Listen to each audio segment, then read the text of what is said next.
Continuing our tour here, we see a lot of motorcycles. We see a cut-up Mercedes 450. Not quite sure what is it made from. What is it made for? But there's a lot of. The King is actually a very big fan of Mercedes and tuning Mercedes, which is quite interesting. There's another one, the classic Jordanian number plate. This one has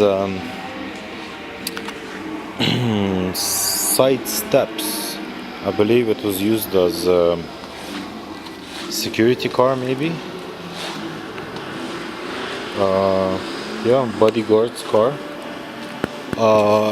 Sorry guys, I don't know anything about motorcycles, but this is age 49. I know it's Russian, for sure, because I think my uncle had one. Yeah. Continuing our tour. Another Packard Super 8 from 1940. Like the Mercedes in that beautiful white and a white beige cream color with the red interior. Another Packard 1948 Custom 8 convertible Victoria. We can see the emblem here is a bit different from the ones there. From this one, it's a swan, but that one has its wings more spread out. Another motorcycle, and this humongous just humongous Mercedes convertible. I'm not quite sure what is it. Okay, so it's 770k open tourer armored from 1943. Couple of things. It's a convertible armored convertible. I'm not quite sure if that makes sense, because they probably could just throw a grenade or shoot you from above. But anyways, this is an armored car, and just look at the size of it. I mean, it's a bus. Look at that grille. Look at the headlights. 1, 2, 3. Those two headlights, they're way bigger than my head. Bumpers. Mercedes pointed star. Wow, these wheels are actually quite cool. Spares on the side. It's such a nice design. Sad that we don't have it anymore. Has huge high steps. The interior, the back space is humongous. The front isn't so much, because definitely these sort of cars you get driven at the back. The windows do look thick, but again, it has a soft top sunroof. It has a soft top roof, convertible roof. I'm not quite sure if that's very safe. You know, you're trying to protect yourself by having armored vehicle, but at the same time, you have a convertible. Anyways, moving on. I believe this is a Chrysler. Mr. Town and Country 1949 Chrysler. Quite a nice car. Oh, with that wooden sides. How much did we miss that in from our American design studios? This is Lincoln Continental Cabriolet from 1947. Quite a good looking car.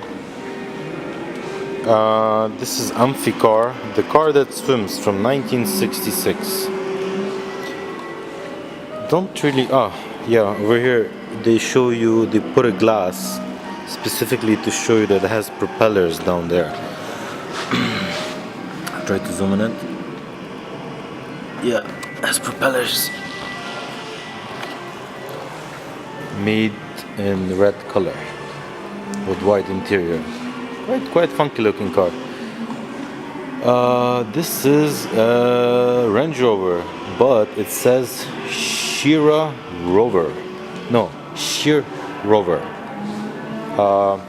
Wood and Picket. I believe it's some sort of special studio that designed Range Rovers back in the day. Oh, here. King Hussein with Her Majesty Queen Elizabeth of England and Prince Philip, Duke of Edinburgh in 1984 wooden picket sheer rover. Oh, so yeah, Queen Elizabeth always used these sort of Range Rovers to drive around, and King Hussein had the same one, except in beautiful white with white interior. Moving on, there's a little bit of cards, racing history. This is a chassis, not quite sure from what. On to his racing cars. There's BMW, not sure what is it. This is Opel Ascona 400, Opel Monta, and Ford Escort RS. These are his rally cars. These are sort of his collection of wild toys.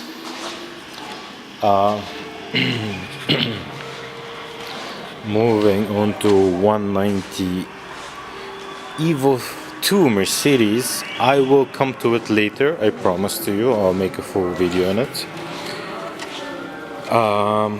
This is I'm not quite sure what is it. It looks French. Beautiful blue color, very tiny wheels, and its rear engine. It's a Renault R8, styled by Gardini, 1967. Rear engine, quite interesting. This is Mercedes 190E, 2.3 valve.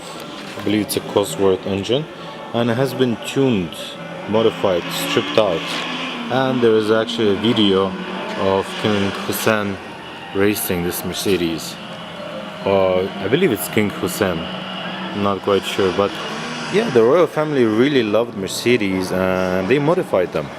This is Lotus Esprit Turbo HC from 1987. Pearl white color, beige interior, quite a good looking car. Definitely AC Cobra. There is no car collection out there without the Cobra. This is a replica. This is a V8 Vantage Aston from 1975.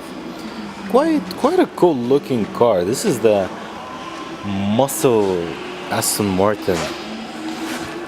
Beautiful car in blue. It really looks like something like a 67 fastback Mustang, but done by British.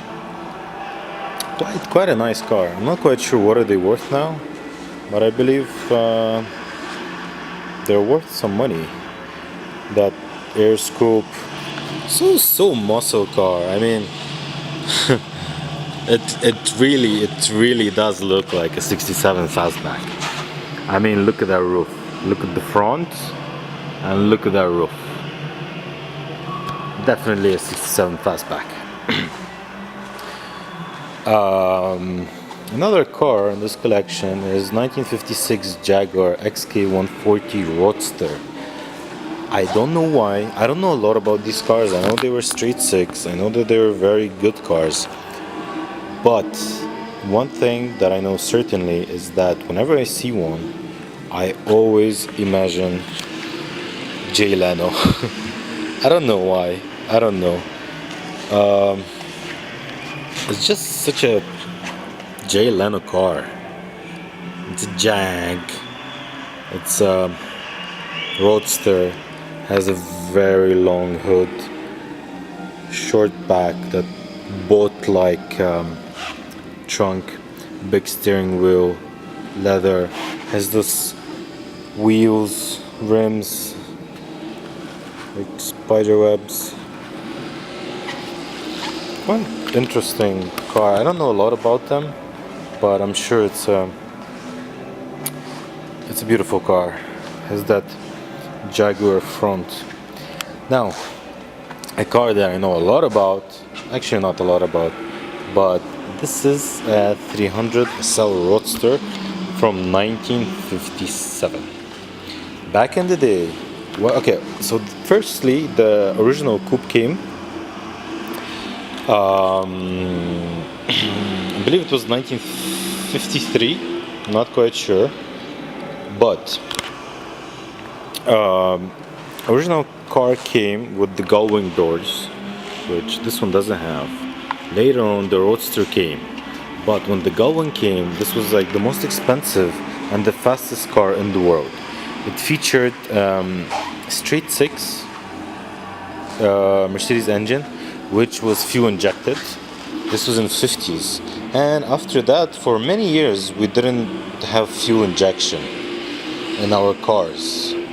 I believe until like late 80s, early 90s, we started having fuel injection. Like it was a regular thing. The Mercedes was the first one to put it, and they put it in the straight six of this car with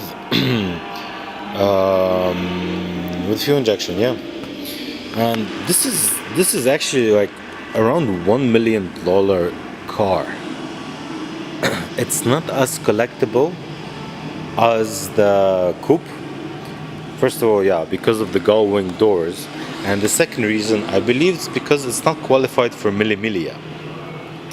And from what I know, 300 SL is like the best car for the Millimilia challenge. From one beautiful Roadster onto another. This is a BMW Z1. Quite a quirky car. Why? Because of its doors. It doesn't open out or in, up or down. Not a scissor door. Sorry, not a Lambo style door. Not an SLR style door. Not a gull wing. It's electric up and down door. Literally. Quite an interesting car coming from a sensible German company such as BMW.